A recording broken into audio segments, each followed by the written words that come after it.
One of the most exciting things about a regular practice of gratitude is that it can rewire the brain and bring healing to both the brain and the body post trauma. And it doesn't have to be these big, flashy moments of gratitude. It can be brief, tiny moments that can have big payoffs in healing after trauma. Do you want to achieve your goals, but anxiety is tripping you up? Like to keep those fun weekend plans, but depression has you counseling again? Hey, I'm Lori, dog mom, lover of nature, and hygge enthusiast. Positive psychology skills help me overcome chronic severe PTSD. If you're ready to learn how to overcome your anxiety and depression and rediscover happiness and purpose in life, then get your cozy on and let's get started. Welcome back to Practical Solutions for PTSD. I would like to take just a moment to encourage you to sign up to become an insider at Practical Solutions for PTSD insider.grwebsite.com. And when you do, I'll send you a 30-day gratitude journal that you can use to help you develop a practice of gratitude. And it has 30 different prompt questions to help you get started. So if journaling is something that you would like to do and you would find helpful, sign up to become an insider. That's at Practical Solutions for PTSD insider.grwebsite.com.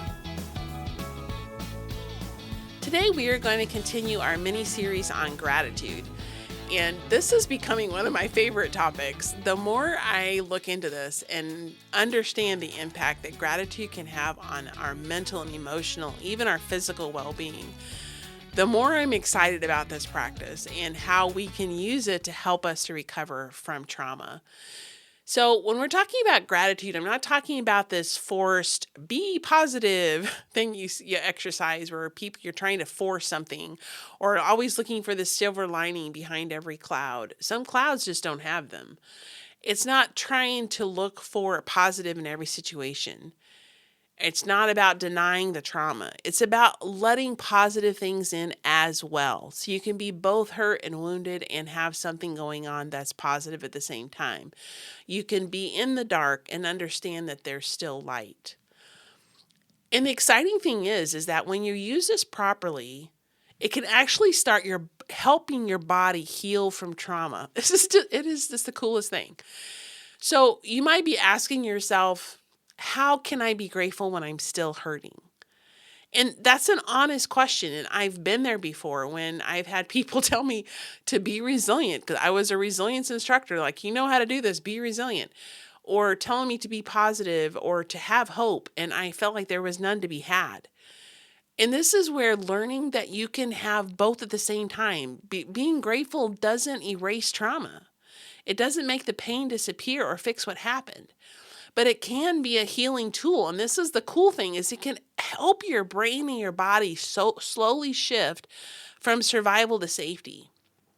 It can help when you're have PTSD or you've had a traumatic event, your brain is stuck in that past event and it's always on hyper alert waiting for it to happen again, always keeping yourself on guard. And for me, my trauma was largely rooted in deep betrayals from people. And so in my relationships, I was constantly looking for that to happen. I was constantly waiting for betrayal to happen.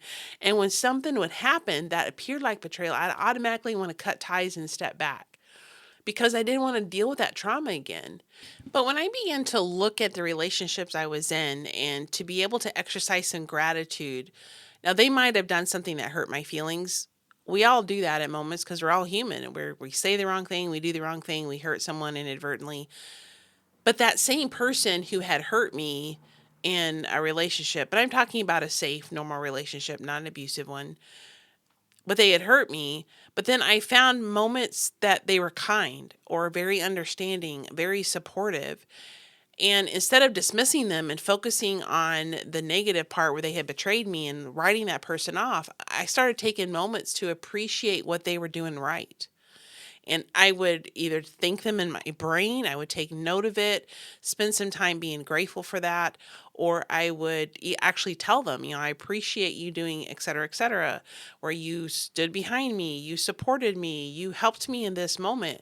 It actually began to help me in that relationship to shift from the fight or flight, the defensive, protective mode into feeling a sense of safety to a certain degree. It didn't mean I trusted them with the keys to the kingdom, but I could trust them to a degree. And in this moment, in these kind of moments, I could trust them. And it began to build a sense of hope and meaning in that relationship that would have been lost had I stayed focused on only the moments that they did something wrong. And if I had stayed stuck in that trauma from my mind and not practiced gratitude within the relationship. So, to redefine that gratitude a little bit from what we so often hear in our culture or within, like, quote, positive psychology, if you've lived through trauma or grief or deep loss, the word gratitude can feel very complicated. I've mentioned this already, but it actually made me feel like I was betraying the trauma or denying, not necessarily betraying the trauma, but denying what had happened to me, or that people were asking me to do that when they're like, well, be resilient or find hope or something. It's like, you don't understand the kind of pain I'm in right now. So when you're talking about gratitude in the sense of healing, that's not what we're trying to do. We don't want to invalidate what you've experienced or the pain that you're dealing with, the difficult time that you're facing right now. It's just to include the gratitude as well, or they can both have a seat at the table. The trauma, the difficult time, the hardship that you're dealing with right now absolutely has a seat at the table. But you can also bring in gratitude. You may be facing some of the darkest moments of your life, but gratitude is acknowledging that light still exists. So it's not about pretending that everything is okay. It's not about denying pain or slapping a smiley face on it. True gratitude, the kind that heals, is about noticing small, real moments of goodness, even in the midst of a storm. It's the soft light that reminds you there's something that's worth holding on to. There's a reason to keep going.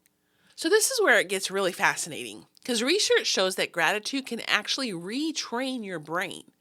And this is an important part of recovering from trauma, because I've mentioned this before, when you experience trauma, your brain is stuck in the past. Your amygdala is stuck on high alert. And you have a hard time getting that trauma moved into your memories as opposed to your recent events in your brain. Your brain is wired for protection in those areas. Like for me, it was wired for protection in relationships. If you've been like a first responder, you may be wired for response, on guard when you're out in public, etc. So it's constantly scanning for danger, always on alert for what might go wrong. Gratitude helps balance that alarm system by teaching our mind that there's also small sources of safety, of comfort, and of kindness. Even brief moments of gratitude can activate new neural pathways. So your brain, it starts literally rewiring your brain to pick up on moments of safety and gratitude. And it helps your body to remember what it feels like to be calm and to start producing some of those feel-good hormones and to start letting go of some of the stress. So your brain will produce like dopamine and serotonin, which are some of those feel-good chemicals or hormones in your body. So it literally begins to shift your nervous system out of the fight or flight or freeze into the rest, repair, and reconnect. So it's not like just waving a magic wand. It's literally neuroscience and a little bit of grace working in there together. So there's 6 things how gratitude helps support trauma recovery. And this is just really cool. I love this. And it's a practical tool that you can get your hands on and start implementing and helping yourself to be able to recover from trauma. So 1 is it rewires your focus away from pain. I've mentioned this already, alluded this just in a couple minutes ago, but trauma makes the brain hyper-focus on threats and loss. So that's what you're really looking for all the time. You're on hyper alert. Gratitude helps your attention to expand, to include more than that. And it trains your mind to notice safety, connection, and moments of goodness. It's not all bad. There are moments of goodness out there. You just have to train your brain to see it. Number 2 is it regulates the nervous system. So feeling and expressing gratitude can activate the parasympathetic or the rest and digest. And again, I mentioned this as well, but this helps your body calm down. It lowers your stress hormones. It supports a sense of safety. These are all things that trauma often disrupts. So this can help shift your body into that rest and digest, which you need so desperately, because this is when your body begins to repair itself, and it can bring healing, help your body to heal itself.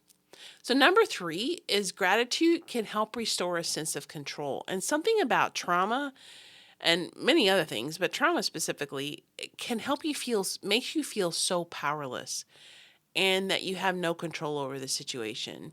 It's like it was something done to you instead of something that you chose. And that can make it really difficult. So it's important to find those moments where you can regain some control in your life. I know something I often do when I'm feeling stressed or really anxious is I'll tackle something I can control. Especially if I'm anxious over something I'm having a hard time getting my hands around or having figuring out how to figure it out. I'll do something like, do the dishes or do laundry, something I can get my hands around and control and make a difference can really help ground me. And gratitude is one of those because it's a choice. You can choose it's a choice you can cultivate because you can choose one moment to find something that you're grateful for. It's an act of deciding where to place your focus, and it can help you regain a sense of agency and control in your life. Number 4, gratitude helps build resilience and hope. By focusing on what's still good, relationships, small wins, moments of beauty. Earlier tonight, I went outside and was looking at the moon. It's called a beaver moon. I have no idea why beaver, but it's beautiful. This big, huge full moon is gorgeous. Enjoying that moment when I was standing outside looking at the moon, absolutely beautiful. So moments of gratitude can help you focus on what's still good. It reminds you that not everything is defined by the trauma in your life. And over time, that begins to nurture resilience and hope. So number 5 is gratitude helps strengthen connections. And I've said this many times. I will say it many times more. We are social creatures. We need people. But trauma tends to isolate you. It did me. I lost so many connections with friends. Not completely, but I'm still working on restoring some of those because there's so many years and time and distance that I put between us. Because trauma isolates you. But when you find moments where you can express gratitude for something someone's done or a feeling that you had, a moment of safety or something that you're grateful for, they reached out to you, they sent you a text. Having those moments of gratitude can help strengthen and deepen bonds between you and rebuild trust. So this could be, someone hurt you deeply. Not talking about an abusive relationship, but just in normal course of life, someone hurt you deeply. And beyond that trauma, if you can find something in that person to be thankful for, not that you're excusing the pain or forgetting the pain, but that they also did this, and you can be thankful for that. It can help rebuild some trust in that relationship. I've done this. This is a real thing. And that connection is a powerful force of healing in your life. The 6th thing that gratitude can help you do is it can support the ability to find meaning in situations. Healing often begins when you can integrate trauma into a larger story of growth. So trauma becomes part of your life story, but not the entire story. So for me, the whole experience with PTSD and the years that followed, the trauma that followed, they are part of what brought me right here today. I was talking to a friend about this earlier. It's not something I would ever want to go through again. It's not something I would wish on anyone, but it has literally defined who I am today. Not that the trauma itself defines me, but the lessons I learned from that, the moments of growth, the fact that I'm a stronger person than I was before, the fact that I'm a wiser person, a kinder person, a more empathetic person.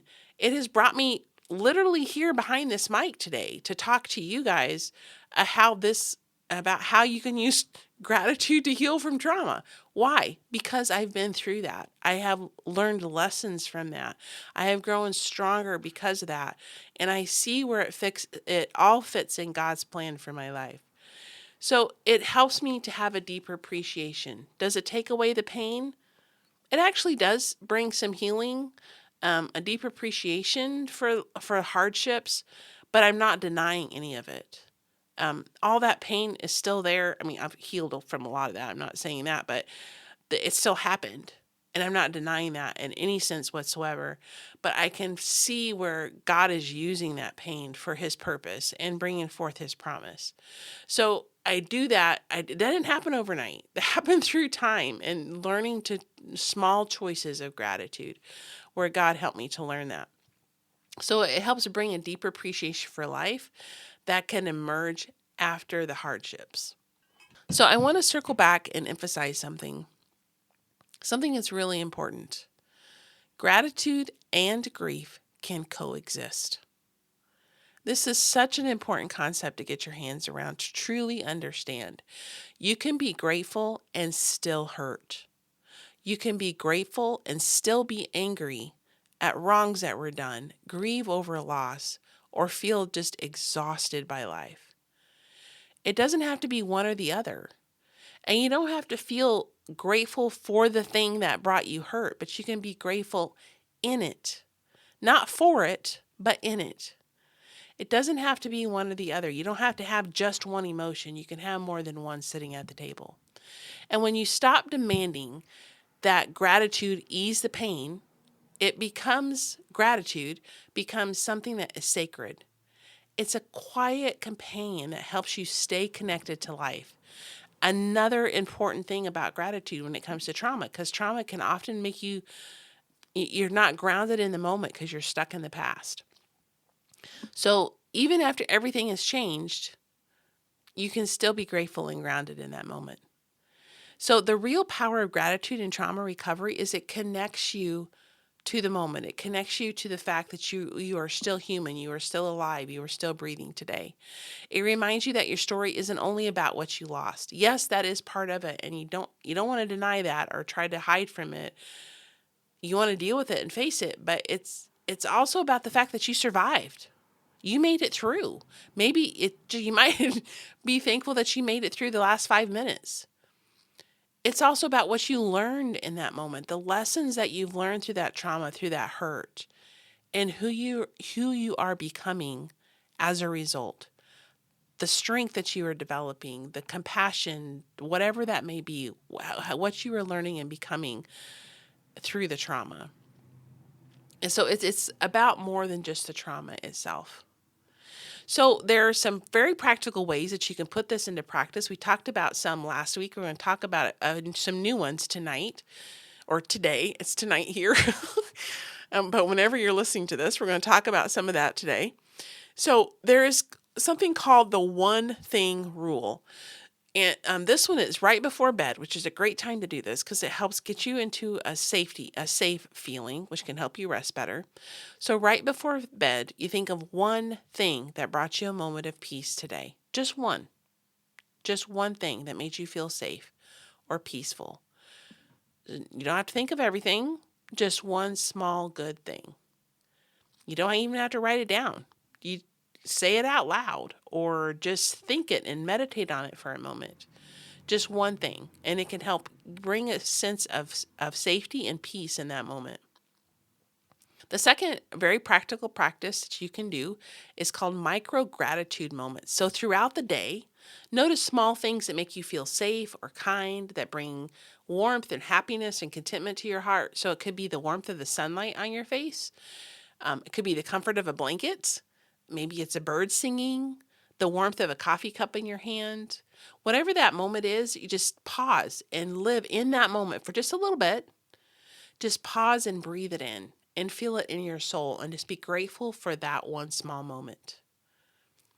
There's another one called safe object gratitude, and this is a really good anchoring practice.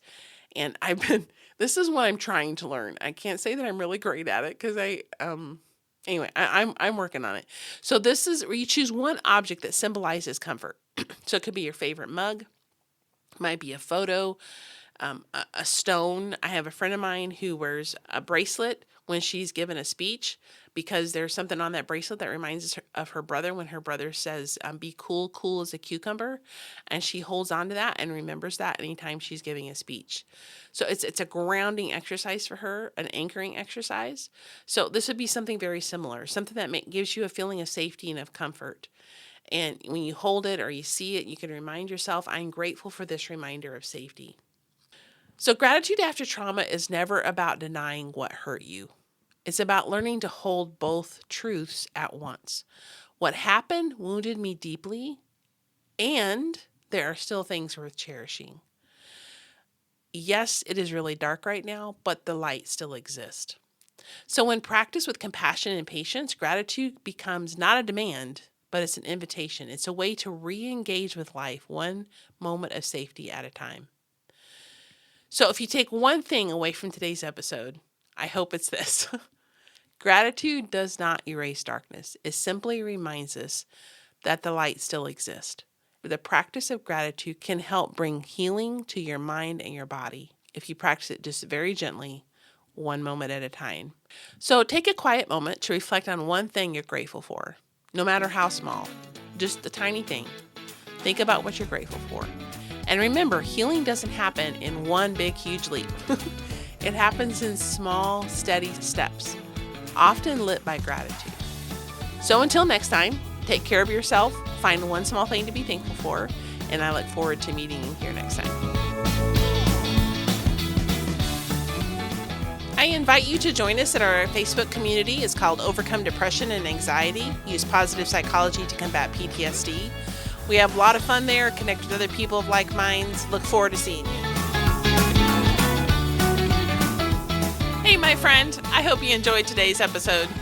If so, would you please take 30 seconds and share it with someone you know who may be struggling with depression and anxiety?